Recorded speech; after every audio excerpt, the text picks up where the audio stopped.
Well, that's absolutely... Nescafé. Boycotts are already underway in West Germany and the USA. The action is designed to highlight what they say is Nestlé's free promotion of baby milks in the third world, which they argue encourage dependence on bottle feeding.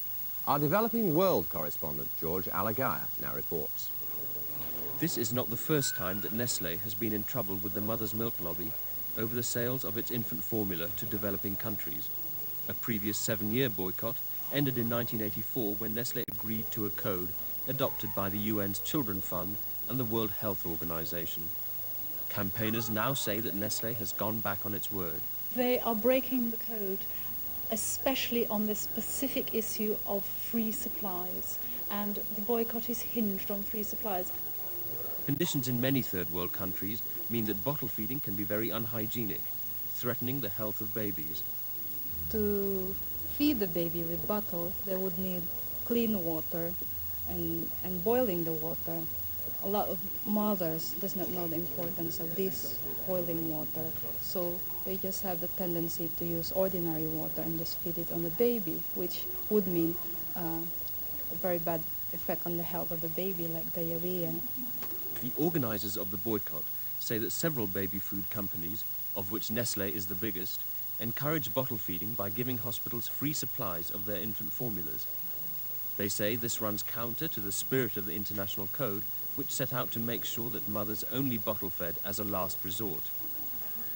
There is mounting evidence that infant formulas simply don't match up to nature's own. Bottled milk has the protein and the calories, but none of the living substances which protect the baby at a time when it is first meeting all the dangers of infection. Part of the problem is that the code offers only guidelines. Few countries have adopted the code into their laws. The baby milk manufacturers argue that health workers and doctors in the third world can refuse infant formula supplies if they really believe it is so harmful. Well, joining us now is Nestlé's official spokesman, Francois Peru. Good morning. Good morning. The allegation, very simply, is that Nestlé, in common with other producers of baby milks, is breaking an international code by supplying free to hospitals in the third world more baby milk than is clinically necessary. What's your response to that? The international code that was passed by the World Health Organization does allow explicitly the free supplies. We have gone one step further.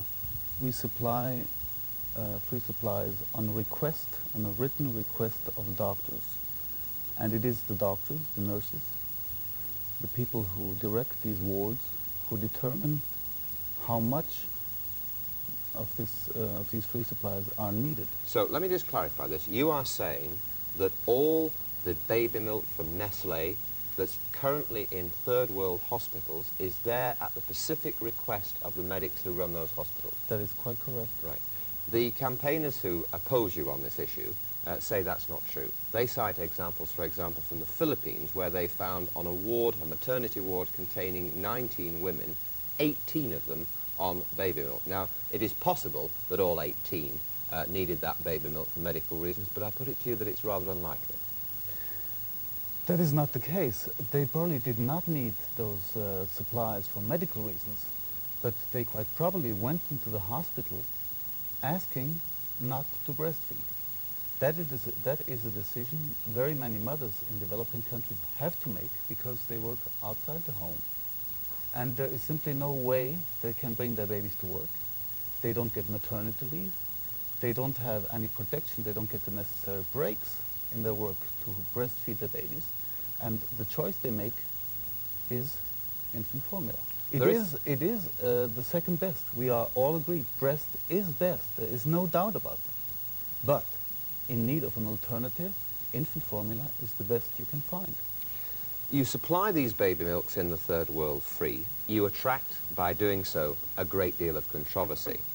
Why do you continue to do so when it costs you money, when it causes you controversy and brings you under attack?